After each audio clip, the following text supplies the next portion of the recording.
C'était un perdant moche et pathétique qui s'avère être le plus grand héros après avoir sauvé la princesse d'une malédiction. Lloyd est un jeune perdant d'un petit village nommé Cumberland, célèbre pour avoir produit des héros légendaires. Il rêve de suivre les traces de ses ancêtres courageux, mais il sait que cela ne restera qu'un rêve car il est si faible qu'un simple lapin peut le tuer.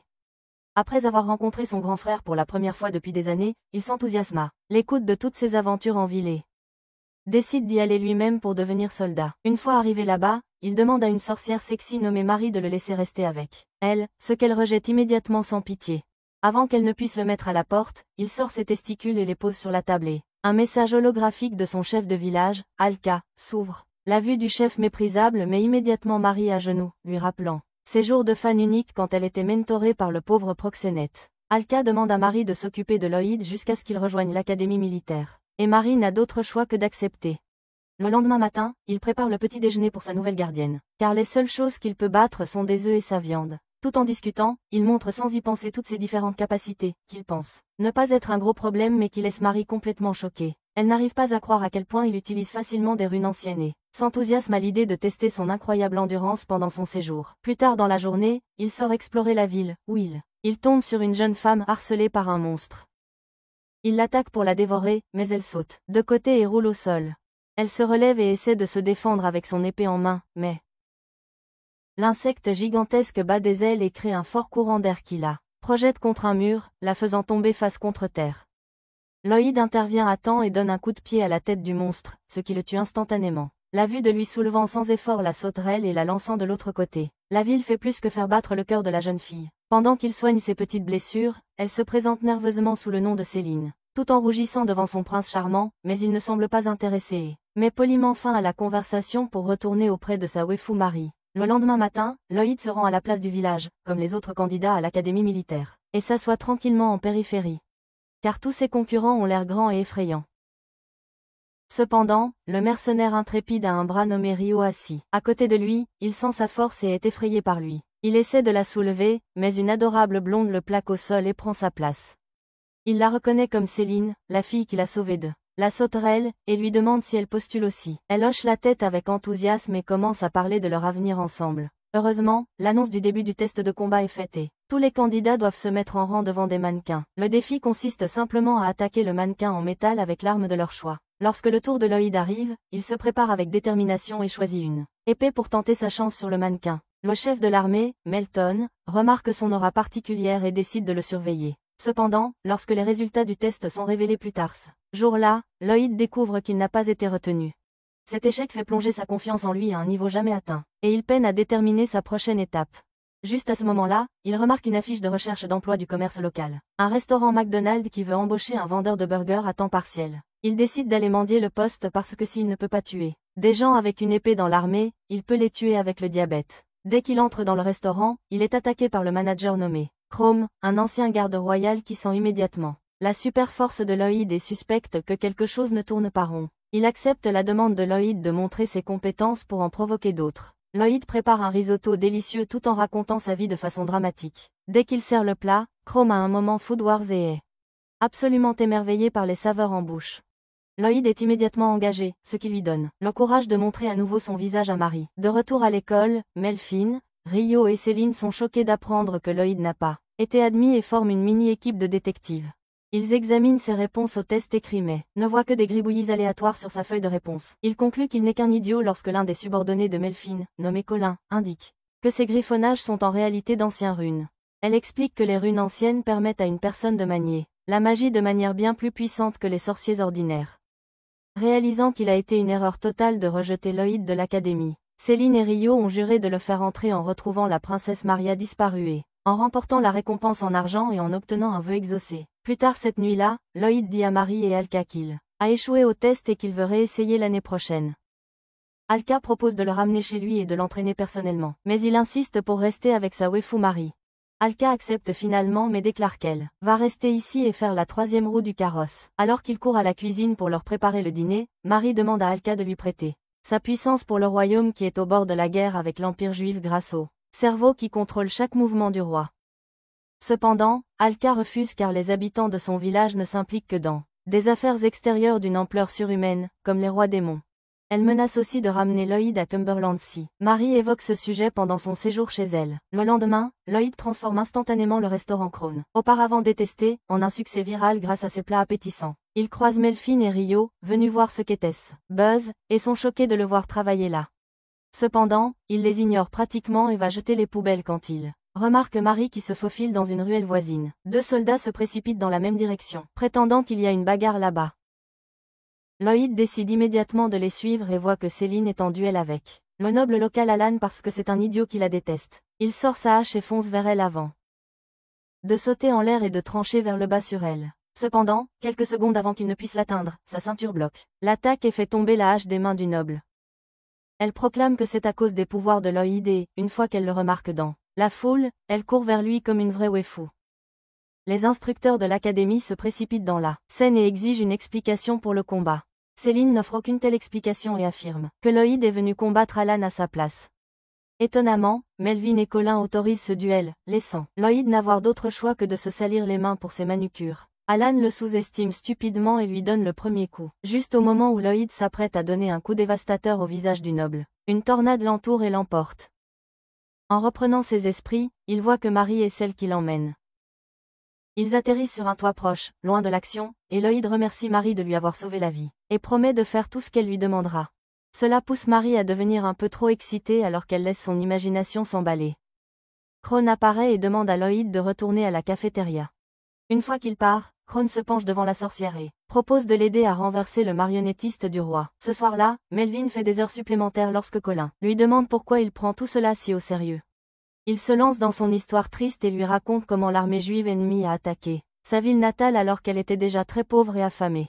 Depuis lors, il a juré d'arrêter autant de guerres que possible. Le lendemain, Lloyd accueille Céline et Rio lorsqu'ils viennent rendre visite à Marie. Il leur sert du thé pendant que Marie est absente, et Céline le regarde sans honte, tout en le dévorant des yeux, ce qui fait réaliser à Rio qu'elle n'aurait pas dû croire ses affirmations selon lesquelles elle était l'amour de Lloyd. Une fois que Marie revient, les filles demandent à la sorcière des nouvelles de la princesse, à quoi elle répond qu'elle n'en sait rien tout en agissant de manière très suspecte. Alors que Rio et Céline la questionnent, la culpabilité de Marie monte en elle, et elle s'écrie qu'elle est la princesse disparue.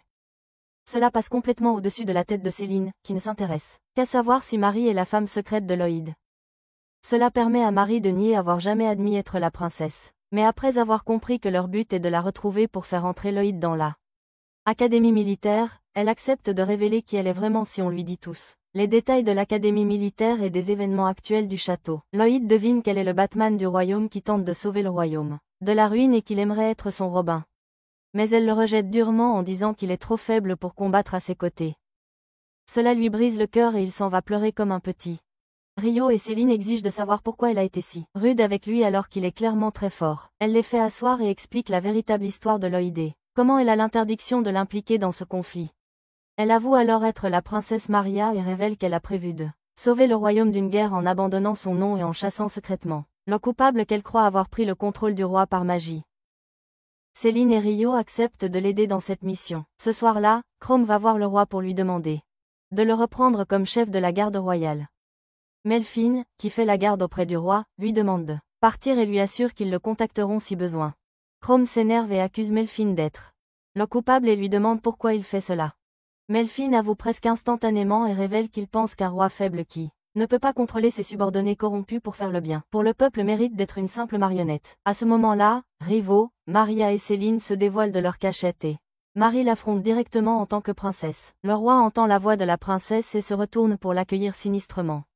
Il réalise immédiatement qu'il est désormais sous un sortilège et être contrôlé par une tierce personne. Il jette soudainement Melvin contre un mur et révèle qu'il a causé l'attaque sur le village de Melvin pour que des gens comme lui détestent le roi et soutiennent une guerre. Maintenant qu'il a réussi à posséder le roi avec l'aide de Melvin, il se contente de le transformer en un monstre sans esprit pour combattre les intrus. Alors que Maria essaie de le suivre, Melvin roule bruyamment et l'arrête sur place. Cependant, Crown s'avance et lui demande d'aller après le roi et de le libérer pendant qu'il s'occupe du monstre. Cependant, avant qu'elle ne puisse bouger, le monstre se précipite vers eux, mais Rio s'impose immédiatement devant et le retient pendant que la princesse s'en va.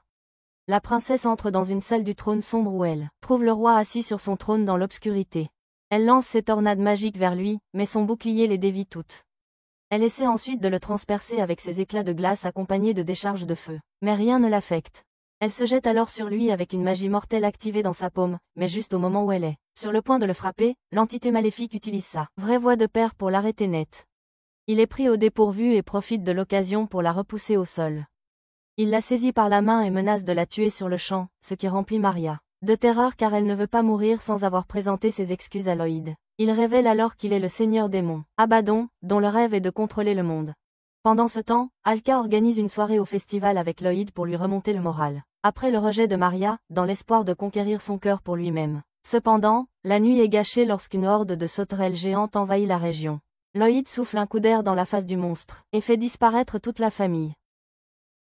Pendant qu'Alka examine les corps, Lloyd sent que Maria est en danger et insiste pour qu'il aille l'aider, même s'il pense être trop faible pour faire quoi que ce soit. Pendant ce temps, Lloyd court vers le palais et en chemin, il élimine d'autres monstres, un à un. Il tombe nez à nez avec Alan qui s'est caché comme un lâche, et n'a pas bougé depuis qu'il a vu les monstres.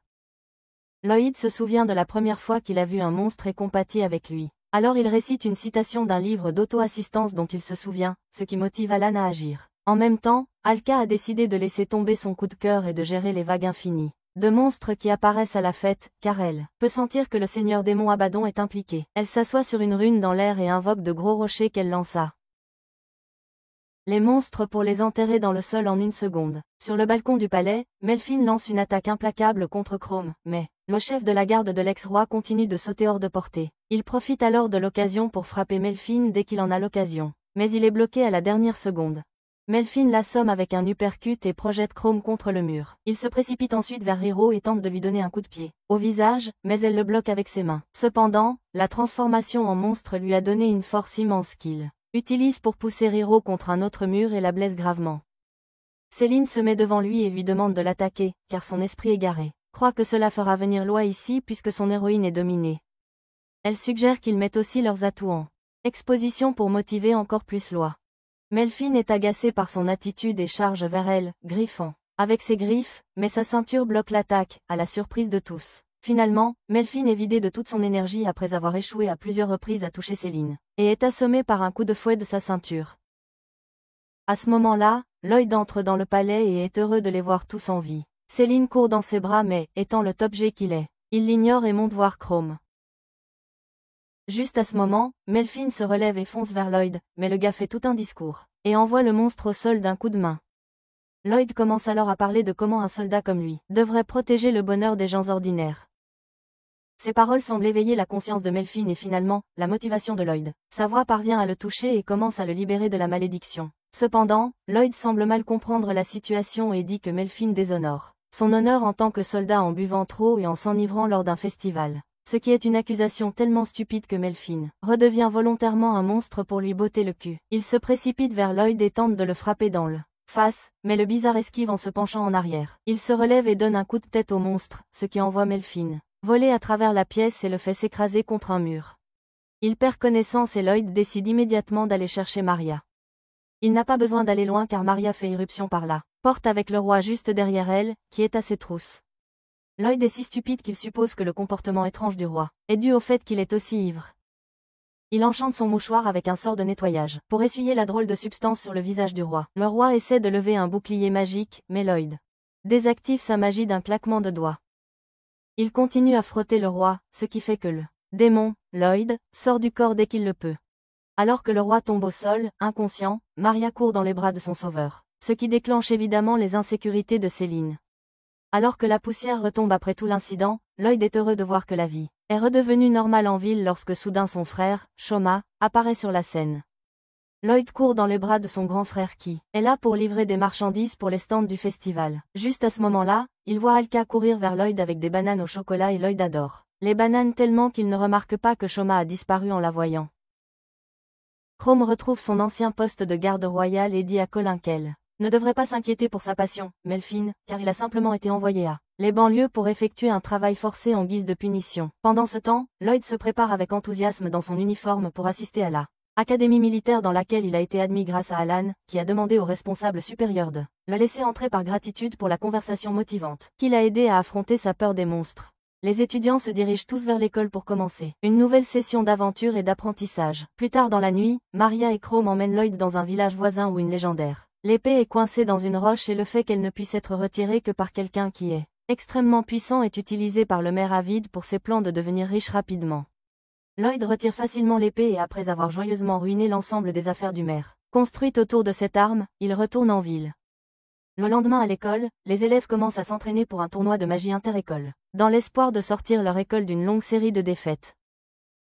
Colin emmène les élèves sur le terrain où ils sont invités à pratiquer leur magie sur des mannequins anti-magie. La première est Céline, qui lance une boule de feu sur le mannequin, suivie par Rio qui fait de même.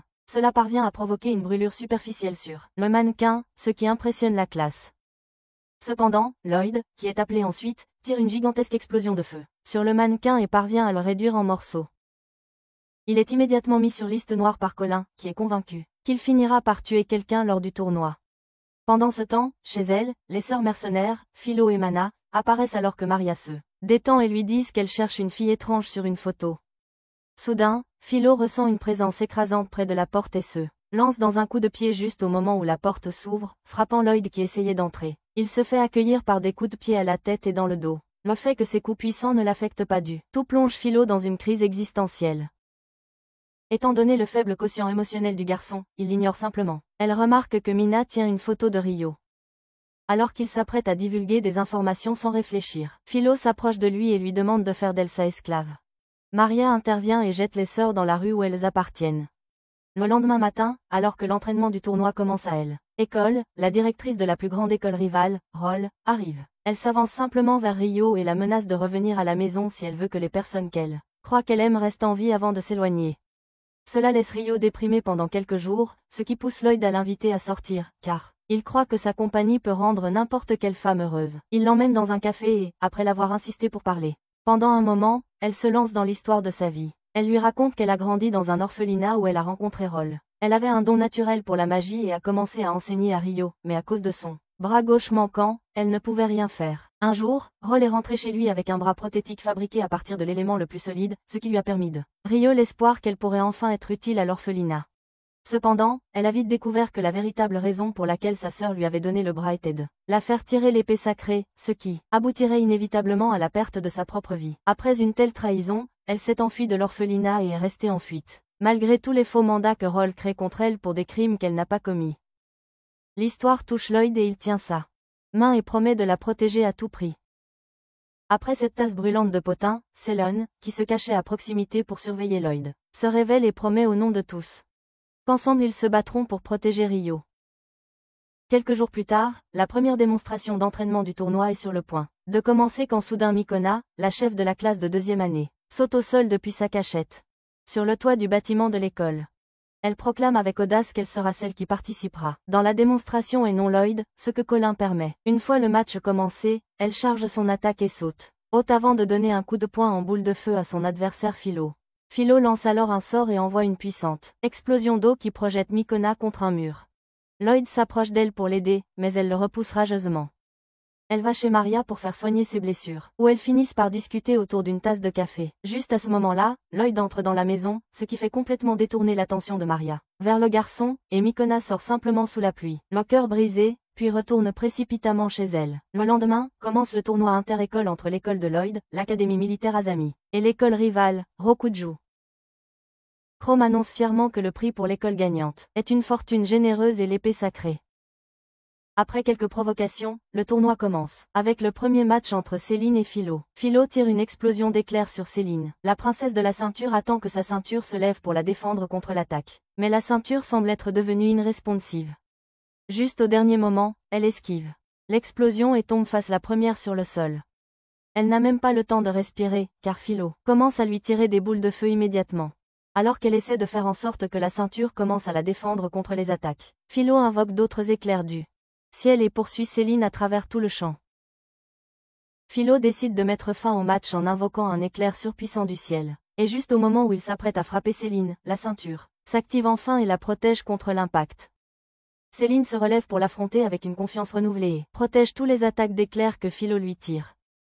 Une fois que Philo abandonne ses tentatives, Céline la ligote avec la ceinture et la soulève pour la finir, mais elle est alors disqualifiée du tournoi. L'arbitre affirme que l'utilisation de la ceinture est une forme d'attaque physique, ce qui n'est pas autorisé dans le tournoi. Le match suivant oppose Mina à Lloyd, qui commence avec Mina lançant une balle d'eau sur lui, qui s'enroule autour de son visage. Cependant, 10 minutes passent sans qu'il ne suffoque comme elle l'avait prévu, alors elle abandonne. Elle invoque alors un pilier d'eau géant et un phobe pour entourer et isoler Lloyd, mais, d'une manière ou d'une autre, il parvient à voir à travers cela et à déterminer son emplacement exact. Il tire immédiatement un puissant souffle d'air sur elle, ce qui fait échouer son incantation, et l'explosion la projette contre le mur, ce qui lui fait perdre le combat. Raoul et Rio, qui sont les suivants, commencent par s'envoyer des flammes. Leurs attaques se rencontrent au milieu et Raoul prévoit de vaincre Rio en la forçant à épuiser sa magie. Rio finit par s'affaiblir et la magie de Raoul parvient à la toucher, mais elle évite blessure grave en se déplaçant juste à temps. Raoul se précipite alors vers elle et lui enlève son bras en métal, qui amplifie ses capacités magiques et le jette loin. Cependant, Rio profite de sa proximité et lui donne un coup de poing au visage, suivi d'une mini-explosion dans son poignet qui projette Raoul au sol. Alors que Raoul se relève, elle remarque que le bras de Rio a également été endommagé par l'explosion et voit une pierre magique en tombée, qui devait être la véritable source de son pouvoir. Elle est surprise qu'elle ait pu aller jusqu'à la planter dans son bras. Le bras de Rio guérit complètement grâce à la magie de soin qu'elle a appris de Colin tout ce temps. En voyant son pouvoir, Raoul s'évanouit et Rio est déclaré vainqueur. Raoul rêve de son passé et de la façon dont elle a dû lutter pour atteindre le rang de directrice dans son école, et comment elle aura besoin de l'épée sacrée pour gravir les échelons. Juste à ce moment-là, elle se réveille et remarque qu'elle se trouve dans une infirmerie. Son informateur est aussi dans la pièce, et il lui dit qu'il a localisé l'épée sacrée et lui dit qu'elle est actuellement avec Lloyd. La personne responsable est une sorcière étrange. Raoul décide de rallier la sorcière à sa cause et lui envoie une lettre avec Philo, qui comprend immédiatement qui est la sorcière. Une fois en ville, Philo se faufile chez Maria. Elle kidnappe la sorcière et laisse un mot pour Lloyd, lui demandant de remettre l'épée sacrée en échange d'elle. À ce moment-là, Alan arrive à la porte pour traîner et Lloyd part aussitôt avec lui après lui avoir raconté ce qui s'était passé. Ils courent vers la zone de rencontre où ils aperçoivent Philo debout comme un creep. Sans perdre de temps, Philo se précipite vers Lloyd et lui donne un coup de poing aussi fort qu'elle peut. Mais il le bloque facilement, comme prévu. Elle recule et fonce sur lui à toute vitesse avant de sauter en l'air et de lui donner un coup de pied tournant. Il l'esquive, mais elle envoie un autre coup à son visage. Il le bloque avec son poignet, mais il est repoussé par l'impact. Hitch l'agace suffisamment pour qu'il accepte un duel. Il demande à Alan de tenir l'épée pendant qu'il soulève une caisse et lui propose un bras de fer. Leur force fait que l'endroit autour devient follement venteux, ce qui fait perdre l'équilibre à Alan. Il se relève et court dans une ruelle pour éviter l'impact du vent, mais dès qu'il entre dans la ruelle, il aperçoit une boule de feu qui arrive vers lui. Il saute juste à temps pour l'éviter et remarque un informateur, prêt à en tirer une autre sur lui. Il demande à Alan de lui remettre l'épée et quand il refuse, il commence à lui lancer des mini-boules de feu en continu.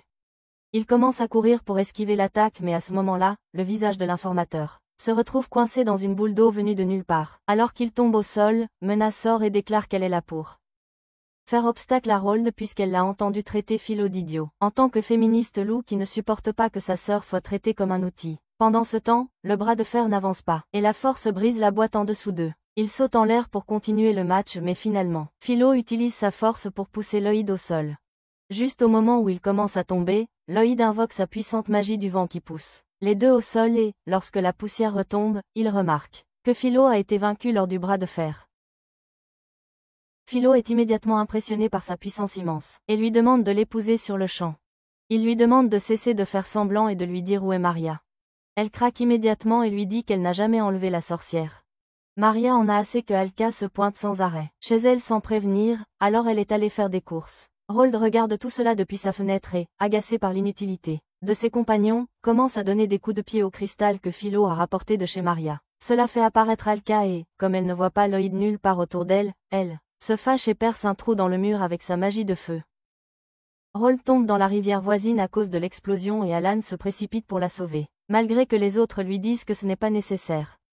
Rold se réveille dans l'infirmerie de son école amie et voit Rio sortir de la salle après avoir laissé des fruits pour qu'elle en mange lorsqu'elle se réveillera. Le directeur l'arrête juste au moment où elle s'apprête à sortir, mais Rio sort sans prêter attention à elle. Le lendemain est le dernier jour d'école avant les vacances d'été. Alors que Lloyd fait ses valises, Rio s'approche de lui et l'invite à la rejoindre pour les courses de chevaux. Avant qu'il puisse répondre, un Céline déprimé apparaît soudainement. Sa famille l'a rappelé pour les vacances d'été et donc elle ne pourra pas profiter de rendez-vous aux sources chaudes avec Lloyd comme elle l'avait initialement prévu. Elle se demande ce qu'elle peut faire pour éviter la situation et planifie soudainement de mettre le feu à sa maison et de revenir. Juste à ce moment-là, Alan apparaît et commence à agir comme une diva pour attirer l'attention du trio. Une fois qu'il lui demande ce qui se passe, il dit à Lloyd qu'il ne peut pas être avec lui pendant l'été comme un apprenti idéal devrait le faire. Il commence alors à se vanter du fait qu'il a un entretien de mariage, et semble incapable de s'arrêter d'en parler. Lorsqu'il revient à la réalité, il remarque les filles en train de traîner Lloyd hors de leur chambre par ennui. Lloyd arrive chez lui pour trouver Maria et Alka en train de se disputer. Comme d'habitude, grâce à ses incroyables compétences en lecture de pièces, il pense que c'est là moment approprié pour leur dire que tu vas partir pour faire un travail à temps partiel dans un hôtel, ce qui les énerve. Il décide immédiatement de prendre des emplois à l'hôtel eux-mêmes, mais Lloyd fait un coup de maître et leur demande de ne pas venir, car avoir des filles autour de lui l'empêcherait d'apprendre quoi que ce soit. Le lendemain, le propriétaire de l'hôtel, Koba, attend dehors pour Lloyd quand il sent soudainement sa présence écrasante. Il sursaute soudainement quand Lloyd sort derrière lui et commence à parler, ce qui le fait tomber au sol. Il maudit Chrome de ne pas l'avoir averti de l'immense pouvoir que ce type possède, mais décide que la vie doit continuer. Lloyd reçoit une visite de l'hôtel quand il est surpris de voir un bâtiment aussi énorme. Le propriétaire de l'hôtel révèle alors que quelque chose de très étrange se passe dans l'hôtel dernièrement, où des personnes sont trouvées aléatoirement dans un état comateux. Bien qu'il n'y ait eu aucun décès, il est évidemment très dérangeant, ce qui l'a poussé à contacter le roi par l'intermédiaire de Chrome. Lloyd lui assure qu'il l'aidera à se débarrasser de cette malédiction et Koba emmène Lloyd pour le présenter à son supérieur, Kikyo. Dès que Koba s'en va, elle lui tend une serpillière et lui demande de commencer à nettoyer et se lance dans un discours sur les manières. Cependant, Lloyd s'ennuie et utilise sa vitesse super rapide pour nettoyer toute la zone de la piscine en 1 minute tout en la traitant comme une machine à bruit blanc. Avant que Kikyo puisse réagir, Koba emmène Lloyd vers la prochaine tâche. Il lui tend un uniforme d'hôtel soigneusement plié et, sur un ton très sérieux, lui dit que un noble exigeant arrive tôt le lendemain matin.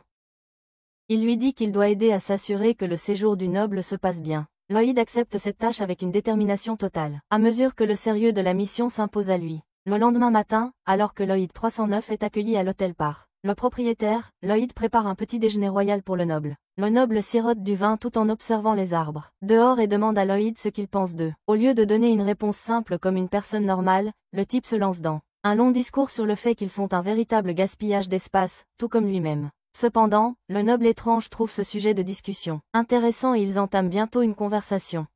Koba observe tout cela et est surpris que l'homme grincheux soit capable d'apprécier quelqu'un tandis que le noble continue de louer Lloyd pour ses connaissances. Cette nuit-là, Kikyo se faufile dans la chambre du noble pour lui donner, lui, des infos sur les derniers événements autour de l'hôtel. Srimane est sûr que des trains illégaux sont cultivés dans la forêt par le propriétaire qui utilise son expérience d'ancien soldat pour cacher les preuves. Elle lui demande alors la raison de son arrivée plus tôt, et il lui dit qu'il a obtenu des infos incroyables. Un seigneur local agaçant essaie d'organiser le mariage de son fils et Srimane a entendu dire que le seigneur achète des trains récemment et fait un paquet d'argent. Il veut utiliser le mariage arrangé comme appât pour obtenir des informations et même si utiliser son fils lui fait mal, il a besoin de preuves. De plus, un jeune arbre appelé semence de seigneur démon a été volé du laboratoire de recherche, et il a entendu des rumeurs qu'un marchand itinérant l'a amené ici. Le jeune arbre est parasitaire et pourrait être la cause des clients dans le coma. Il ajoute qu'il est connu pour amplifier les forces physiques de l'hôte, ce qui rappelle immédiatement la fille de Lloyd. Elle lui parle du garçon et dès qu'il entend l'histoire, il lui tend une herbe, un antidote pour le parasite et lui demande de le mélanger à sa nourriture. Cela expulsera le parasite de son corps et le ramènera à la normale. Le soir suivant, elle le trouve dans la cuisine et lui apporte du thé avec le médicament mélangé. Lorsqu'il lui demande pourquoi elle travaille si tard, elle lui dit qu'elle est en alerte à cause de l'épidémie de coma. Alors qu'ils échangent quelques banalités, elle apprend qu'il est soldat en formation et suppose que c'était un garçon naïf, trompé pour devenir un hôte. Elle lui tend le thé et alors qu'il s'apprête à prendre une gorgée, quelqu'un fait irruption dans la pièce, effrayant Kikyo à mort. Il demande à Lloyd de se reposer un peu et le libère de ses fonctions pour la journée. Juste avant de partir, il gronde Kikyo pour avoir siroté du thé en plein service. Mais avant qu'elle ne puisse répondre, il attrape la tasse et avale le thé d'un trait. Cependant, il le recrache immédiatement à cause du goût étrange, et Kikyo profite de cette distraction pour sauter par la fenêtre. Les soupçons de Koba commencent à grandir après avoir vu sauter si confiante depuis une telle hauteur. Il jure de découvrir la fondation du mystère en réalisant que les incidents devenaient plus fréquents depuis qu'il a embauché Kikyo. Quelques jours plus tard, Ryo s'enregistre à l'hôtel pour se détendre et profiter de ses vacances. Soudain, Lloyd apparaît dans sa chambre et elle est surprise de le voir ici. L'imbécile lui propose un massage, mais elle crie simplement pour qu'il parte. Leur dispute est interrompue par le bruit d'une calèche arrivant à l'hôtel. Lorsque Kikyo ouvre la porte, ils sont surpris pour voir Céline sortir avec son père Emma. Elle est immédiatement conduite dans sa chambre, habillée de vêtements élégants par ses servantes, puis elle est poussée dehors. Son père lui révèle qu'ils sont ici pour une rencontre matrimoniale avec un noble. Et elle se souvient immédiatement qu'Alan en a parlé à l'école. Elle fait semblant d'être malade et essaie de s'éclipser. Lorsque son père l'arrête, elle lui dit qu'elle envisage déjà de se marier avec quelqu'un d'autre à l'académie, mais son père refuse en disant que le noble a un statut social. Quand elle continue à protester, son père lui demande de considérer cela juste comme un entraînement pour les nombreuses autres interviews à venir dans le futur et s'éloigne, la laissant furieuse. Après un moment, ils attendent dans la salle à manger, avec 3 hommes dont le fils est introuvable. Il essaie de gagner du temps en prétendant que son fils a des difficultés à s'habiller, mais tout ce que Céline peut penser, ce sont des moyens de prouver son amour pour Lloyd. Son cerveau commence alors à imaginer le meurtre d'Alan et juste à ce moment-là, la porte s'ouvre. Alors qu'elle saisit sa fourchette pour poignarder Alan dans la poitrine, c'est Lloyd qui entre à sa grande surprise. Elle saute dans ses bras, heureuse, et l'entraîne pour profiter d'un moment à deux. Une fois parti et le choc passé, les deux pères décident de reprendre leur discussion d'affaires. Pendant ce temps, Céline entraîne Lloyd dans une pièce vide pour chatons et se prépare à s'amuser. Alors qu'elle s'apprête à commencer, Réo arrive et lui attrape la tête pour la retenir. Une fois qu'elle se calme, elle se demande comment Céline a pu être aussi stupide pour ne pas avoir trouvé qu'il était suspect que Lloyd soit venu à la place d'Alan. Ils lui disent que les femmes de l'entretien ont trouvé Alan inconscient dans le bain extérieur et qu'il a été transporté à l'infirmerie pour recevoir des soins. 3N1 a alors demandé à Lloyd de remplacer Alan et Réo a pris le rôle de Lloyd en tant que travailleur à temps partiel à l'hôtel. Quand Lloyd lui dit qu'il devrait élucider ce mystère, elle suggère qu'elle devrait partir explorer l'hôtel avec Lloyd sous prétexte de date pendant que Réo enquête sur l'hôtel de l'intérieur en tant qu'employé. Lloyd pense que c'est une bonne idée tandis que Réo reste là, surpris que Lloyd soit si stupide qu'il ne puisse pas voir le plan très évident de Céline pour le faire sortir. Lloyd et Céline sont occupés avec leur démonstration d'affection au bord du lac, quand Céline le couvre de compliments mielleux. Lloyd devient soudainement nerveux, comme quelqu'un qui n'a jamais été avec une fille de sa vie, ce qui l'énerve. Elle ordonne à sa ceinture de s'accrocher à son visage pendant que elle le force à la complimenter en retour. Elle est sur le point de sauter dans ses bras quand Réo apparaît de nulle part et la frappe sur la tête en lui demandant de se ressaisir. Alors qu'elle rappelle aux deux leur véritable objectif, ils sont interrompus par l'arrivée de Shoma sur un chariot tiré par un cheval. Il est surpris de voir son frère cadet là et dit à Lloyd qu'il est venu livrer une grosse commande de bombes incendiaires. Pendant que Céline profite de l'occasion pour s'accrocher à Lloyd en faisant semblant d'avoir peur des bombes incendiaires, Réo ressent une aura étrange autour de Shoma. Les novices de Lloyd, en le regardant, les présentent les uns aux autres et lui, venant du village de Lloyd, explique son aura puissante et la calme. Lloyd met ensuite son frère aîné au courant des récents événements de sa vie et, après avoir discuté un moment, Shoma déclare qu'il doit partir pour sa prochaine livraison. Il demande à Lloyd de s'occuper des bombes incendiaires et s'en va avant qu'il ne puisse protester. Alors que Lloyd et Réo se demandent quoi faire des bombes incendiaires, Céline saisit immédiatement sur son poignet et le ramène à leur rendez-vous après avoir laissé le travail à Réo. Plus tard, alors que Lloyd et Céline sont assis dans un bateau, elle commence à parler de son passé pour briser le silence gênant. Elle lui dit que la ceinture maudite faisait partie de la collection d'antiquités de son père. Une fois, en jouant avec, elle s'est enroulée autour de son visage et depuis, elle est toujours regardée bizarrement par tout le monde autour d'elle. Son père a essayé beaucoup de choses pour l'aider, mais rien n'a fonctionné. Elle ajoute qu'elle est vraiment reconnaissante envers la ceinture car c'est la raison pour laquelle elle a pu rencontrer son âme sœur. Cela déclenche l'insécurité du gars et il commence à parler de la façon dont il a toujours besoin d'aide et ne peut jamais gérer un problème seul. Céline le rassure en disant que puisqu'il aide tant de gens autour de lui, tout le monde est toujours prêt à l'aider aussi. Pendant ce temps, à l'intérieur de l'hôtel, Kobo se demande pourquoi 3NE a dû prendre une décision aussi bizarre que de faire appel à un remplaçant pour un entretien de mariage. Il réalise qu'il ne doit pas perdre de temps pour comprendre ce qui se passe dans son hôtel. Il continue cette conversation romantique désespérée pendant des lustres tandis que Kiki les observe avec un télescope depuis les bois. Juste au moment où elle se demande quoi faire à propos de Céline, la princesse de la ceinture commence à danser sur le bateau, ce qui finit par le faire chavirer. Lloyd s'agrippe immédiatement à elle et saute sur le rivage où il la dépose en toute sécurité. Elle attend patiemment une occasion de le prendre seul, et surprise quand elle remarque soudainement Céline partir. Alors que Lloyd profite de tremper ses pieds dans la source chaude, Kiki s'approche discrètement de lui. Mais il sent immédiatement sa présence et se retourne. Alors qu'elle sort du choc d'avoir été surprise, elle trouve une excuse en lui disant qu'elle est là pour lui offrir un massage. Le visage de Lloyd s'illumine immédiatement et il commence à la supplier de lui apprendre à donner des massages qui rendent les filles folles. Après un peu d'hésitation, Kiki accepte et il commence par masser son torse pendant que elle essaie de trouver l'emplacement du parasite. Quand elle ne trouve rien, elle décide d'aller plus bas, mais juste à ce moment-là, Céline jalouse apparaît et l'attaque avec sa ceinture. Kiki esquive, mais Céline continue de l'attaquer avec ses ceintures à grande vitesse. Kiki saute dans les airs en faisant semblant de l'attaquer, mais disparaît immédiatement. Soudain, elle apparaît derrière Céline et la prend, par surprise en s'agrippant à sa taille. Elle la soulève et lui fait un slam inversé, mais ses ceintures protègent sa tête de toucher le sol. Juste à ce moment-là, Lloyd, torse nu, se lève pour profiter du spectacle des deux filles qui se battent pour lui. De plus près, ce qui distrait Céline, et Kikyo en profite pour s'échapper. Après avoir compris que Kikyo a eu l'occasion de le masser, elle veut égaler son score et l'invite à prendre un bain dans une source chaude. Juste au moment où Céline s'apprête à entrer dans le bain où Lloyd est déjà en train de profiter, Ryo arrive pour faire le troisième roue du carrosse et gâcher les plans de Céline. Alors que les filles sont occupées à se disputer, Alka surgit de nulle part, mais juste avant qu'elle ne. Dans le printemps, Céline utilise sa ceinture pour la traîner et la fracasser au sol. Maria sort également derrière elle et essaie de ramener le chef du village à ses sens. Lloyd est surpris de les voir et quand il leur demande la raison de leur venue, malgré sa demande de ne pas venir, elle trouve une excuse. Concernant leurs vieilles articulations qui ont besoin de chaleur dans les sources. Comme s'il n'y avait pas encore assez de filles sur les lieux, Philo et Mena, qui sont maintenant leurs nouvelles camarades de classe, arrivent pour les rejoindre. Ils leur disent qu'ils sont ici parce que le royaume a demandé qu'ils enquêtent sur les incidents de coma à l'hôtel. Mena informe ensuite tout le monde à propos de l'arbre volé et de la culture illégale suspectée ici.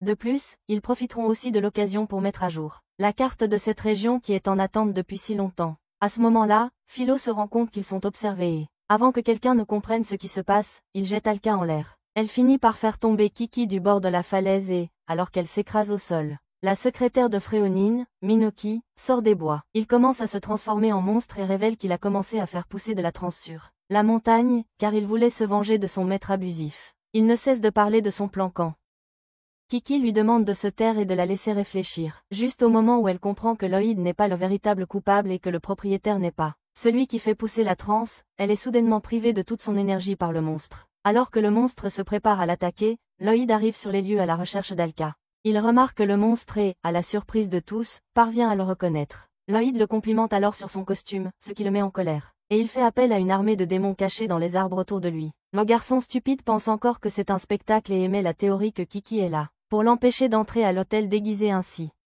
Alors qu'un des sbires des arbres s'approche pour les attaquer, il le fait tomber d'un coup de pied et assure Kiki qu'il s'occupera des monstres. À l'intérieur de l'hôtel, les nobles discutent de la situation de transe, et Sréonine insiste sur le fait que Koba est responsable.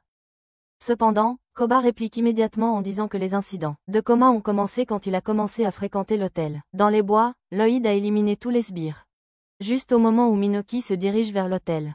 Kiki réalise qu'il va attaquer l'hôtel car il a mentionné qu'il n'a pas assez de nutriments pour augmenter sa puissance au niveau de la domination mondiale. Dans la salle à manger, Ima interrompt l'argument entre Koba et Sréonine en disant qu'il a fait affaire avec la famille de Sréonine.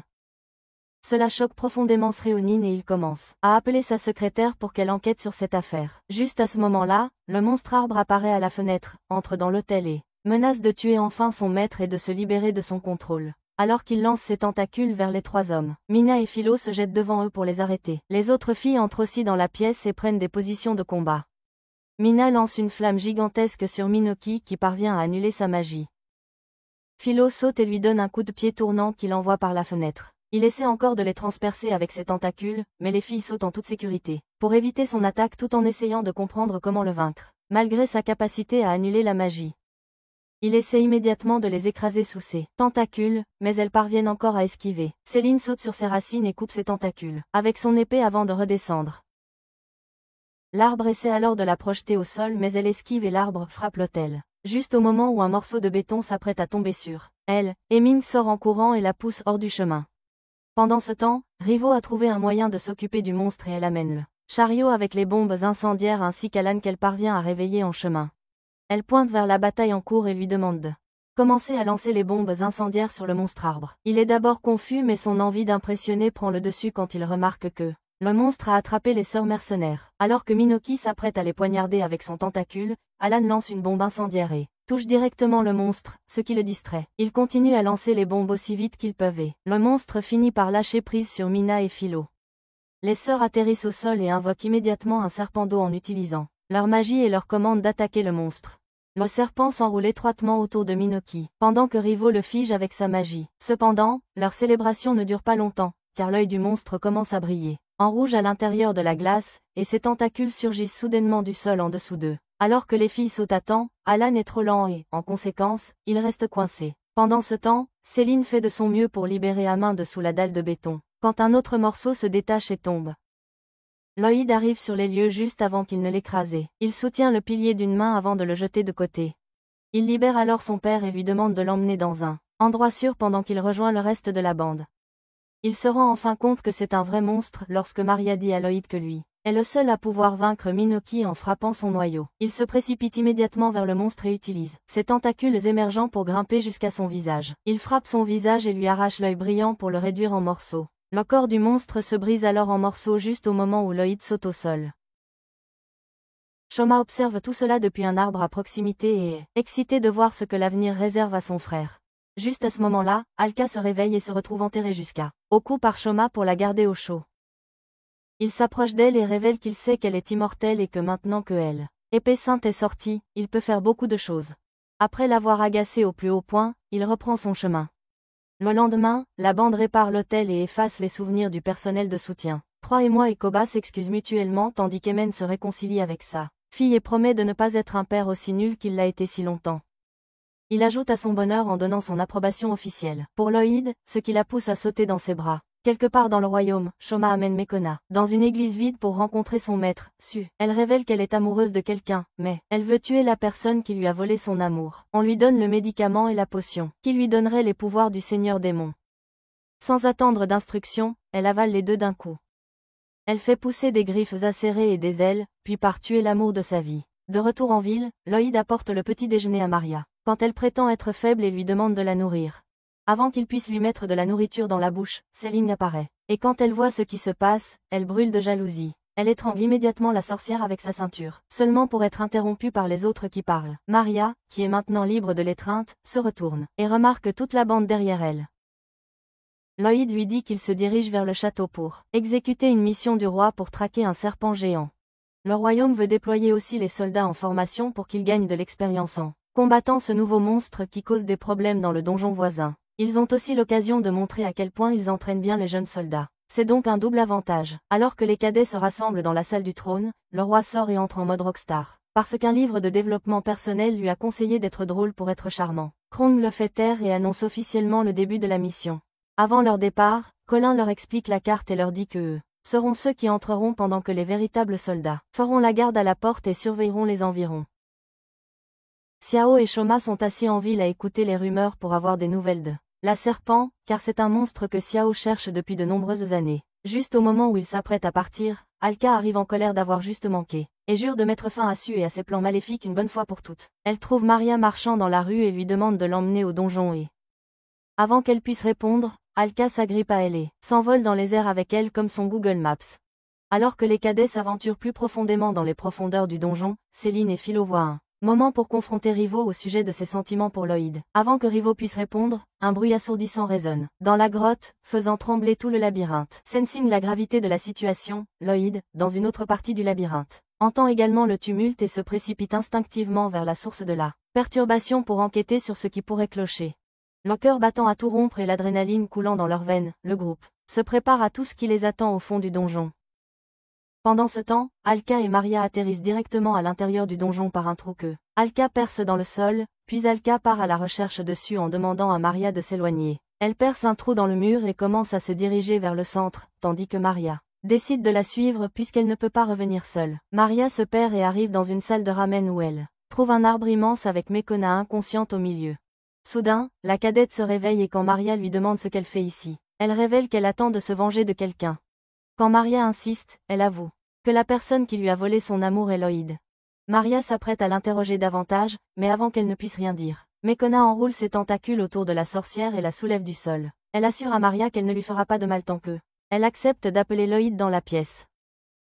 Finalement, Lloyd entend le tumulte et arrive, et Mekona lâche instantanément Maria et s'envole dans les airs. Elle vole à toute vitesse vers Lloyd pour le frapper, mais il la bloque et la repousse avec sa force. Sans perdre de temps, elle envoie ses tentacules pour le toucher, mais il les esquive rapidement et les brise à main nue. Il ramasse un morceau par terre et le lance vers elle, mais il manque de peu et frappe le mur à la place.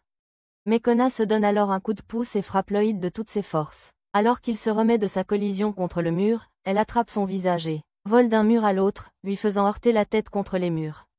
Lloyd parvient finalement à saisir sa main et à la faire tomber au sol.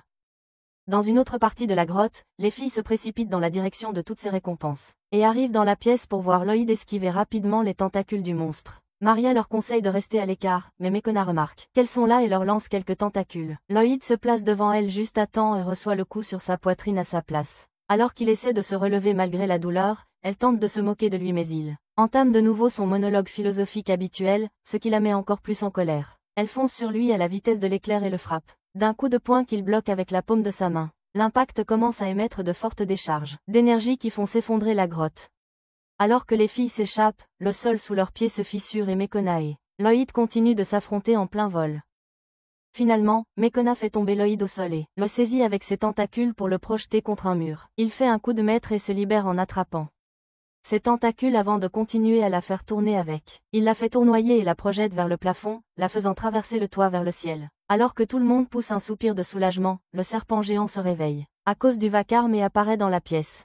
La gigantesque bête rouge commence à tapoter Lloyd sur la tête, effrayant tout le monde. Cependant, le serpent les rassure en disant qu'il n'y a rien à craindre et se présente comme Richer, le gardien du village de Lloyd, Kunlan. Il protège les sceaux magiques et est responsable du maintien des pouvoirs d'Alka. Lloyd lui demande pourquoi il est ici et le serpent commence à faire une crise à cause de l'insouciance d'Alka qui n'a pas partagé l'information. Il entre alors en pleine colère et leur raconte la fois où elle a essayé de lui prendre la peau pour se faire un tablier. En réalisant que le serpent est lui aussi une victime, il se demande qui a été le coupable, qui a donné à Mekona le pouvoir du train. Juste à ce moment-là, Su lui demande, et Lloyd ressent immédiatement une énorme aura maléfique provenant de lui. Mais avant qu'il ne puisse réagir, Alka surgit dans la pièce à travers le sol et se prépare à affronter Su. Elle remarque soudain Vertra et elle commence à discuter. Ce qui donne à Su l'occasion de grimper sur le corps du serpent. Il plonge sa main dans le corps de la bête et révèle son plan d'éliminer les serpents afin que le sceau magique de Kunlan s'affaiblisse. Il sort le cœur de Vertra et le serpent disparaît immédiatement dans les airs, emportant les pouvoirs d'Alka avec lui. Ou du moins, il le pense, car Alka se précipite vers lui et le frappe contre le mur d'un coup de poing. Juste à ce moment-là, la ceinture de Selene commence à agir étrangement et Vertra révèle qu'elle a maintenant possédé les ceintures de Selene. Cela rappelle à Alka que, au lieu de faire un tablier avec la peau du serpent, elle a fini en le coupant si petit qu'elle a dû le vendre comme une ceinture maudite. Cela signifie qu'une partie du serpent est dans la ceinture et que son âme est donc toujours vivante. Su invoque une rune et disparaît à l'intérieur après avoir décidé de se replier pour l'instant, malgré les tentatives des autres pour l'en empêcher. Cependant, ils décident de se concentrer sur leur fuite car la grotte s'effondre rapidement autour d'eux. Alka révèle que sa boule de cristal peut servir de téléporteur et toute la bande parvient à sauter dedans avant que la grotte ne s'effondre complètement. Une fois de retour chez eux, Alan reçoit le titre de tueur de dragons, car tout le monde semble croire que c'est lui qui a vaincu le serpent pour une raison quelconque. Pendant ce temps, Alka annonce ses projets de retour à Kunlan, et déclare qu'elle emportera Mana avec elle.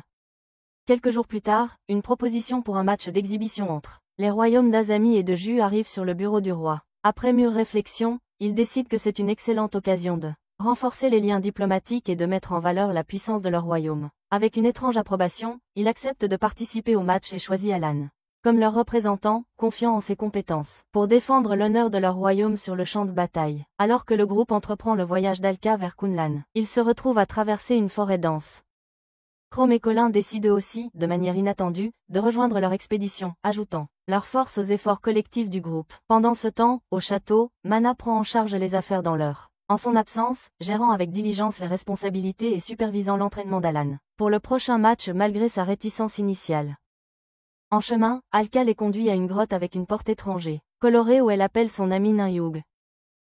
Lorsque Yug sort, elle reconnaît immédiatement Vritra et s'accroche à la ceinture de Selene pour clouer le serpent au sol. Elle le gronde sévèrement pour avoir écouté Alka et s'être éloignée du village alors qu'il savait qu'elle gâche toujours tout.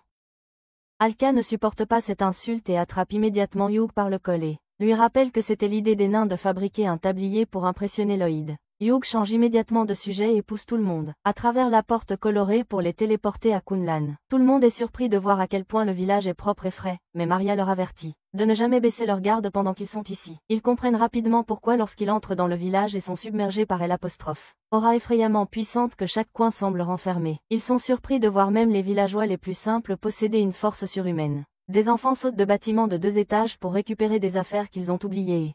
Des gens utilisent des canons alimentés par la magie pour se projeter dans les airs et parcourir de grandes distances plus rapidement. À ce moment-là, le grand-père de Lloyd s'approche d'eux avec un énorme parénia sur le dos. Philo le reconnaît immédiatement comme la personne dont elle a étudié le matériel, pour apprendre seul son style de combat unique. Alka emmène alors tout le monde à son manoir tandis que Colin et Chrome se rendent dans les champs de blé pour rencontrer Melfin. Colin le trouve tout de suite et quand elle l'appelle, il est surpris de les voir ici.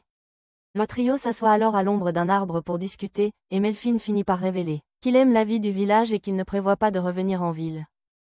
En écoutant tout cela, Colin est presque en larmes car cela signifierait qu'elle perdra à jamais l'amour de sa vie, mais elle décide de faire avec. De retour au manoir d'Alka, Céline est occupée à distribuer des certificats de mariage pour la famille de Lloyd s'apprête à signer quand soudain ils entendent des bangs grondants venant de l'extérieur. Rio sort pour se débarrasser du malfaiteur mais, à sa grande surprise, il s'avère que c'est un dragon. Elle s'enfuit à toute vitesse tandis qu'il est déterminé à en faire de la viande à barbecue. Elle est sauvée par deux jeunes garçons qui lancent des avions en papier au dragon et lui coupent les cornes. Elle est sans voix de surprise alors que le dragon finit par s'envoler par peur.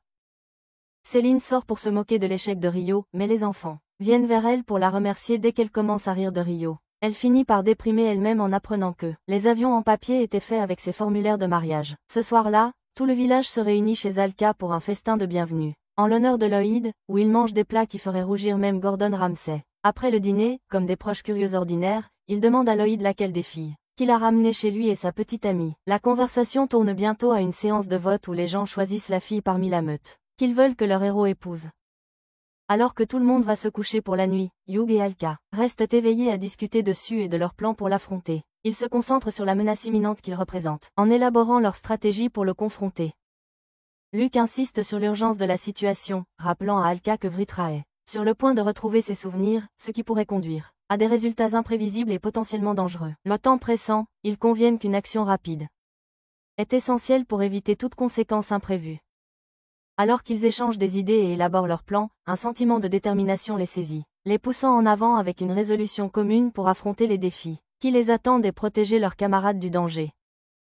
Pendant ce temps, dans leur dortoir, les filles se liguent contre Rio, que les villageois aiment le plus et à qui ils ont offert des vêtements coûteux. Elles affirment qu'elles peuvent avoir Lloyd pour elles seules, car elles ne s'intéressent qu'à l'argent qu'elle pourra gagner en vendant ses vêtements. Mais les filles sont trop aveuglées par l'amour et la jalousie pour réfléchir clairement, et à la fin de la dispute, Rio se retrouve roulé et attaché bien serré sur un matelas par terre. Dans un autre coin du village, Melfin supplie Maria de lui pardonner d'avoir converti le roi et d'être devenue son esclave dans le passé. La princesse au grand cœur lui pardonne immédiatement, et lui demande de lui raconter comment il s'est converti. Il lui raconte qu'un voyageur lui a donné un œuf au regard maléfique. Il l'a présenté au roi et le roi a fini par devenir le seigneur démon, et Melfin son esclave. Le lendemain matin, Virtua réveille tout le monde tôt et les embête pour qu'ils partent dans la forêt afin de ressusciter son corps, car il est maintenant sur le point de disparaître à tout moment. Après un certain temps de marche à travers la forêt, ils arrivent à un château près des montagnes. Alka leur dit que c'est la prison au bout du monde, le dernier donjon que Virtua garde. Le peuple de Quimblin a pour mission de vaincre les seigneurs démons qui s'échappent du donjon et Alka est responsable des dommages. Avec Virtua dans cet état, le pouvoir d'Alka devient incontrôlable, ce qui signifie qu'insérer la clé dans la porte du donjon maintenant libérerait tous les monstres. Il révèle que l'épée sacrée est la clé et leur demande d'en prendre grand soin. Yu prend alors la ceinture de Selene et commence le rituel de réveil du serpent. Elle sort un réchaud et cuisine du jambon enveloppé dans la ceinture. Finalement, la ceinture se coince dans une boule, ce qui finit par affaiblir complètement Alka en rompant enfin ses liens avec le donjon et la libérant.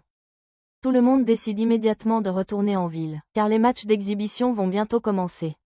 Pendant que les autres retournent dire au revoir aux villageois, Yu demande à Alka de rester, car elle a quelque chose à lui dire en privé. Yu l'emmène faire une promenade au cœur de la forêt et soudain, Alka tombe dans un piège que Yu a pu installer pour elle. Elle révèle qu'elle prévoit de voler une épée sacrée, et de déverrouiller le donjon pour libérer les seigneurs démons. Il s'avère qu'elle a fait semblant de ressusciter Virtua mais qu'en réalité, elle l'a scellée. Elle referme la bouche du gouffre juste au moment où elle révèle à Alka que Shoma et Su sont dans son équipe. Un peu plus tard, alors que le reste du groupe se rassemble au portail, Yu fait semblant, comme si tout était normal malgré ses intentions maléfiques. Avec un sourire innocent, elle leur dit au revoir en affirmant qu'Alka les rejoindra. Plus tard, en raison d'un travail imprévu qui a surgi, l'encourageant à avancer sans hésitation, elle souligne l'importance de leur mission et insiste sur le fait qu'ils ne peuvent pas se permettre d'attendre Lloyd, qui n'est pas encore là. De plus, elle affirme avoir des affaires importantes à discuter avec lui, quoi qu'il en soit. Une fois que Lloyd arrive, Yu feint l'inquiétude s'approche de lui, lui demandant s'il a vu Alka. Lorsqu'il répond et que l'alarme négative clignote sur le visage de Yu, elle exprime son inquiétude concernant le bien-être d'Alka. Jouant sur le sens du devoir de Lloyd et sa préoccupation pour la santé d'Alka, Yu suggère qu'Alka a peut-être fait une chute quelque part, dans la forêt à cause de sa faiblesse. Poussé par un sentiment d'urgence et la détermination d'aider son ami, Lloyd tombe droit dans le piège de Yu, son esprit étant embrouillé par sa préoccupation pour la sécurité d'Alka. Sans hésiter une seconde, il se précipite immédiatement à sa recherche, sans se douter qu'il marche droit dans le plan soigneusement préparé de Yu. Yu traverse alors le portail et rattrape Logang quand elle remarque que Melfin aussi s'est joint à eux. Il lui dit qu'il est venu seulement pour dire au revoir à Colin et qu'il prévoit de repartir immédiatement, mais elle lui dit qu'elle a verrouillé la porte. Elle affirme l'avoir fait pour se détendre un peu sans Alka autour, mais les filles soulignent aussi l'absence de Lloyd. Elle leur dit qu'elle a dû le laisser derrière pour contrôler les émotions d'Alka, ce qui conduit Philo et Céline à une crise totale. D'autre part, Colin est plus heureux qu'il ne l'a jamais été parce que cela signifie. Melfin est resté avec elle pendant au moins une journée. Une fois de retour en ville, ils se séparent tous pour faire leurs propres tâches. Lloyd s'approche de Rio et, sachant à quel point elle est gourmande, lui propose de lui acheter sa paire de gantelets, à un prix spécial et de réparer gratuitement son bras en dessous. Rio la renvoie brièvement en lui demandant un peu de temps pour prendre sa décision et, en attendant, elle gagne beaucoup d'argent en vendant des bibelots qu'elle a collectionnés au cours de cette aventure. Alors que Rio compte avidement son argent sur la place animée, Mena s'approche d'elle avec un sac marron rempli de kebabs. Voyant le regard plein de désir dans les yeux de Rio, Mena la prévient de rester à distance de la nourriture car elle est destinée à quelqu'un d'autre. Cependant, avide d'aventure, Rio propose de l'accompagner pour livrer le cadeau et Mena accepte. Ensemble, elles se dirigent vers l'infirmerie de Rio où elle présente les kebabs. À leur surprise, elle remarque que les blessures de Rio guérissent à une vitesse étonnante. Sentant un moment propice, Rio décide d'aborder le sujet du mystérieux, la personne qui avait chargé Rio de récupérer l'épée sacrée. Coral, encore confuse dans ses souvenirs, se souvient avoir entendu un bruit étrange semblable à un enfant suçant une friandise provenant de derrière l'homme. L'esprit de Rio pense immédiatement à Yu, connu pour son penchant pour les sucettes, et elle commence à se demander si ses soupçons concernant l'implication de Yu sont justifiés ou simplement le fruit d'une suranalyse. Alors que les doutes tourbillonnent dans l'esprit de Rio, elle réalise qu'il faut faire preuve de prudence pour naviguer dans la toile d'intrigue entourant la quête de l'épée sacrée. Rio et Mena vont ensuite avec les autres filles vers l'arène où se déroulera le match d'exhibition pour s'acquitter de leur devoir d'aider à préparer le lieu. Cependant, une fois arrivés, Chrome leur demande de procéder immédiatement à des vérifications de sécurité des environs, car les rois d'Azami et de Yu prévoient de venir inspecter le stade plus tard dans la journée.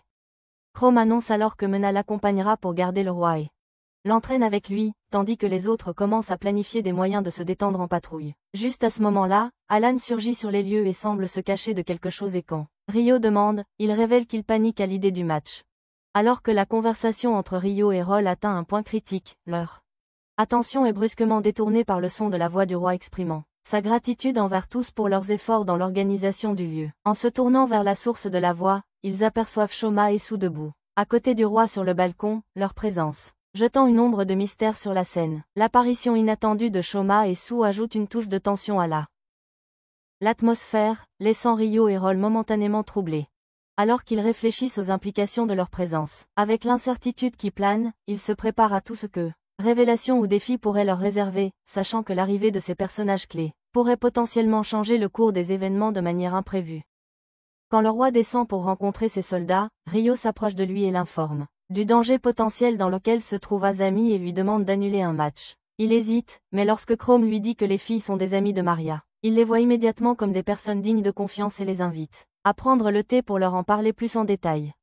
Pendant ce temps, de retour à Cumberland, Lloyd finit par trouver le puits dans lequel Alka est piégée et ouvre son ouverture. Il saute à l'intérieur et lui dit qu'il l'a cherché partout sur les instructions d'Eud. Mais elle est trop heureuse pour pouvoir entendre quoi que ce soit et le prend simplement dans ses bras. Dans ses bras, elle retrouve sa motivation et jure de ne pas les laisser détruire le monde. Puisque la porte vers Azami est cassée, Lloyd prend Alka sur son dos et se dépêche de retourner au village pour exécuter un plan qu'Alka prétend avoir. Dans la ville cette nuit-là, Eud informe Sue que tout est prêt et Sue confirme que son esclave est également prêt à commencer l'attaque. L'anticipation bouillonne entre eux alors qu'ils envisagent le déroulement de leur grand plan, attendant avec impatience l'aube d'une nouvelle ère de domination et de contrôle. Avec leurs objectifs fixés sur la domination mondiale, Eud et Sue partagent un moment de sombre satisfaction, sachant que les pièces sont en place pour que leurs ambitions deviennent réalité. Alors qu'ils se préparent à déchaîner leurs plans soigneusement orchestrés sur un monde sans méfiance, la nuit tombe silencieuse. Une fois que le duo atteint le village, les villageois créatifs enferment Lloyd dans un canon pour le propulser jusqu'à Azami. Ils chargent le canon avec leur magie et voilà le héros s'envolant haut dans le ciel pour exécuter le plan d'Alka dans la capitale Azami. Il se rappelle l'urgence de la situation et se donne un coup de pouce en plein vol pour accélérer encore son arrivée. Au milieu des feux d'artifice festifs, le roi annonce le début du match d'exhibition, marquant le commencement d'une journée remplie d'excitation et d'attente. Alan, vêtu de son armure et brandissant sa fidèle hache, se tient prêt à affronter son adversaire encapuchonné, la cour retenant son souffle en attendant le choc imminent. D'un puissant saut, Alan se lance dans les airs, abattant sa hache avec une force redoutable. Pourtant, à sa surprise et à l'étonnement de la foule, son adversaire esquive habilement le coup, laissant Alan fendre uniquement le tissu de la capuche. Des exclamations d'incrédulité parcourent les spectateurs alors que la capuche tombe, révélant l'identité de l'énigmatique adversaire d'Alan, préparant le terrain pour une confrontation palpitante. Il lève les yeux et voit que son adversaire est en fait Mikona, qui est en plein saut en ce moment, prête à passer à l'attaque. Elle plonge sur lui et lui donne un coup de tête, ce qui le fait s'envoler et s'écraser contre le mur. Il se lève mais Mikona essaie de le frapper avec ses tentacules sans perdre de temps, mais Alan parvient à les bloquer et à les couper avec sa hache. Alors qu'elle fonce sur lui, il balance sa hache pour la trancher, mais elle se téléporte derrière lui et lui donne un coup de pied au visage. Il est projeté contre le mur opposé, ce qui le fait perdre connaissance. Le roi est confus par l'intensité du combat et interroge Su à ce sujet, ce qui le pousse à révéler qu'il veut former une alliance pour conquérir le monde. Il veut combiner leur technologie qui transforme les humains en monstres et examine des fonds et des ressources pour lancer une conquête mondiale. Chrome et Mena essaient d'approcher le roi pour lui faire entendre raison, mais Shoma les empêche de s'approcher davantage. Mais il s'avère qu'il n'avait rien à craindre, car le roi révèle qu'après avoir vu la douleur qu'il avait infligée à sa fille lorsqu'il était possédé par le monstre, il avait juré de ne plus jamais laisser une telle chose se reproduire. Alors qu'il refuse, Su fait signe à Ewe de lancer la prochaine phase du plan et le nain saute sur le terrain. Cependant, elle se retrouve soudainement entourée par les filles qui ont deviné qu'elle prévoit de voler l'épée sacrée. Elles se moquent d'elle pour essayer d'affronter le nain malgré leurs conditions de mortelles impuissantes. Mais elles sont toutes des femmes fortes et indépendantes qui ne se laisseraient pas faire sans se battre. Ewe saute alors dans les airs et lance des mini-Pokéballs qui invoquent une bande de sauterelles géantes.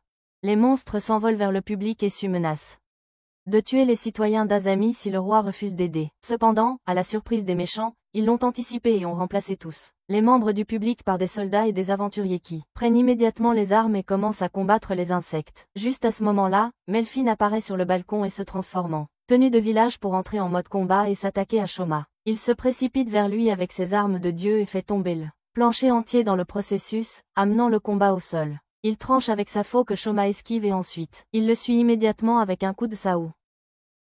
Shoma parvient à l'éviter de justesse, et fait un salto pour s'éloigner du fermier fou. Shoma se souvient de sa mission, rendre le monde plus intéressant pour que son frère cadet ne grandisse pas dans un monde ennuyeux, comme lui l'a fait, et il se motive davantage. Il se précipite vers Melfin à toute vitesse et essaie de lui donner un coup de poing dans le ventre. Mais il esquive. Sans perdre de temps, Shoma charge sa autre paume de magie et frappe le fermier avec. Melfin est projeté en l'air et s'écrase contre les gradins du public. Pendant ce temps, Rito tire d'énormes boules de feu et élimine plusieurs nuisibles. En même temps, mais ils sont tout simplement trop nombreux à gérer. Au milieu du chaos, Makona, ses tentacules prêts à attaquer, vise Maria avec une rapidité alarmante. Réagissant rapidement, les instincts de Maria se déclenchent et elle pousse la princesse horde en danger, alors que la tentacule de Makona s'abat. Avec Maria en sécurité, Philo intervient rapidement, interceptant l'attaque aérienne de Makona. Son coup de pied puissant la propulsant contre un mur proche. Le groupe se prépare à la prochaine vague de menaces, leur détermination inchangée, prêt à affronter tous les défis qui se présenteront à eux. Sur le balcon, Su utilise sa magie pour assommer Croné, Mina, et menace le roi pour qu'il le mène à l'épée. Juste à ce moment-là, Alan intervient et brandit sa hache pour le seigneur maléfique et parvient à lui couper le bras. Croné et Mina se relèvent et regardent avec surprise alors que le bras dessus se rattache immédiatement. C'est à ce moment qu'il réalise qu'il n'est pas humain, ce qui le pousse à raconter son histoire. Il leur dit qu'il a été créé à l'aide de runes par Alka pour sauver et guider l'humanité lorsque le monde était en chaos il y a des décennies. Il était censé disparaître une fois le monde sauvé mais pour une raison quelconque, il est resté lié au monde de manière incomplète. Son existence a commencé à s'effacer avec le temps et il est devenu une présence instable, perçue différemment par chaque personne. Il en a assez de cette sorte d'existence et veut disparaître complètement, mais pour cela, il devra tuer Alka et faire de Lloyd un héros. Ce n'est que lorsqu'il deviendra complètement maléfique qu'il pourra mourir. Juste à ce moment-là, quelque chose s'écrase au centre d'un champ. Et alors que la poussière retombe, Lloyd se lève et entame le long processus de faire son. Un cerf-volant comprend ce qui se passe autour de lui. Une fois qu'il le fait, il prend une dalle de pierre et la lance sur l'insecte sur lequel Yu est monté, ce qui la fait tomber. Elle parvient à utiliser la magie et à retrouver son équilibre pour atterrir sur ses pieds. Elle sort son sucette et la lance dans le ciel où elle se transforme en rune. Et un énorme golem tombe au sol. Il projette une lumière sur Meshomna qui est toujours coincée dans le mur et l'aspire pour absorber son pouvoir. Il donne immédiatement un coup de poing à Lloyd après sa puissance. Mais le héros parvient à le bloquer avec ses mains. Il soulève le monstre et le jette en l'air. Il parvient à s'accrocher au balcon du roi et à revenir au combat. Il fonce comme Superman pour frapper Lloyd, mais le héros aussi lance un coup de poing qui brise la main du golem en 1000 morceaux. À la surprise de tous, cependant, le golem se régénère. Mais Lloyd parvient à lui couper à nouveau ses membres. Il se relève après avoir régénéré une fois de plus et tire un rayon sur le héros depuis le cristal magique sur sa tête. Alors que Lloyd l'esquive, il commence à lancer des coups de poing. À nouveau, mais le héros parvient à sauter hors de portée. Il change alors de direction en plein air pour lancer un coup de pied sur le golem, mais le monstre le repousse comme un moustique. Pendant ce temps, les filles décident d'aider leur maître et commencent à réfléchir à des moyens de le faire. Morita avance la théorie que Meshomna est utilisée comme noyau pour la régénération par le monstre juste au moment où le monstre saute et écrase Lloyd sous son genou. Il continue de frapper le sol et finit par attraper Lloyd pour le jeter loin. Philo prend en charge de s'occuper des nuisibles et demande à Maria et Rio d'aller aider Lloyd. Alors que le monstre continue d'écraser Lloyd, Melfin intervient et protège le héros avec son bouclier magique. Lloyd reprend conscience après avoir entendu un discours motivant que le fermier lui adresse en repoussant le monstre. Pendant ce temps, les filles essaient d'encourager Meshomna à se réveiller et à sortir du piège du monstre. Elle ouvre les yeux juste au moment où Melfin évite le coup de pied du monstre et l'utilise comme plateforme pour grimper sur le corps du golem. Il saute dans les airs et tranche le visage du monstre avec ses outils. Meshomna se libère du corps du monstre et s'envole, juste au moment où Lloyd se relève, prêt à se battre à nouveau. Hugh reste figé, choqué, regardant le chaos se dérouler autour d'elle. Saisissant l'opportunité offerte par la distraction, Céline se précipite en avant et arrache l'œuf de Rishra au nain. Avec une intention malicieuse, elle commence à importuner le serpent avec son incessant bavardage, invoquant délibérément le nom de Lloyd pour provoquer une réaction. Alors que le bavardage incessant de Céline pousse Rishra à la limite de l'agacement, l'ancien serpent ne peut plus le supporter. Avec une soudaine poussée d'énergie, Rishra se libère des confins de l'œuf, son émergence faisant taire instantanément les moqueries de Céline. Pendant ce temps, Lloyd soulève le golem par sa jambe, le balance en l'air et le jette loin dans le ciel. Il se donne ensuite un élan pour voler dans les airs et fracasser le golem en morceaux. Hugh appelle Shoma et Sue à l'aide, mais ils sont occupés à prendre Lloyd en photo, ce qui lui rappelle que leur objectif principal est de faire de lui un héros. Soudain, Alka apparaît, un portail s'ouvrant dans le ciel au-dessus d'elle. Avec une expression déterminée, elle invoque un torrent de rochers qui leur tombe dessus. Les pestes envahissantes, les décimant en une seule attaque puissante. Avant qu'Alka puisse se tourner vers Hugh, Shoma intervient à la vitesse de l'éclair, la prenant dans ses bras et l'emportant loin du danger. Le trio maléfique se retire en réalisant qu'il ne peut pas s'occuper d'Alka pour l'instant. Bien que leur soif de vengeance reste inassouvie, ils reconnaissent la nécessité de se regrouper et de devenir plus forts avant d'essayer de confronter Alka à nouveau. Avec la promesse de revenir quand le moment sera venu, ils disparaissent dans les ruines, laissant tout le monde confus et choqué. Le royaume retrouve la paix pour l'instant alors que les citoyens travaillent dur pour reconstruire le stade. Melfin revient en tant que membre de la garde du roi, pour le plus grand plaisir de Colin, et Mikona est mise sous traitement à l'infirmerie.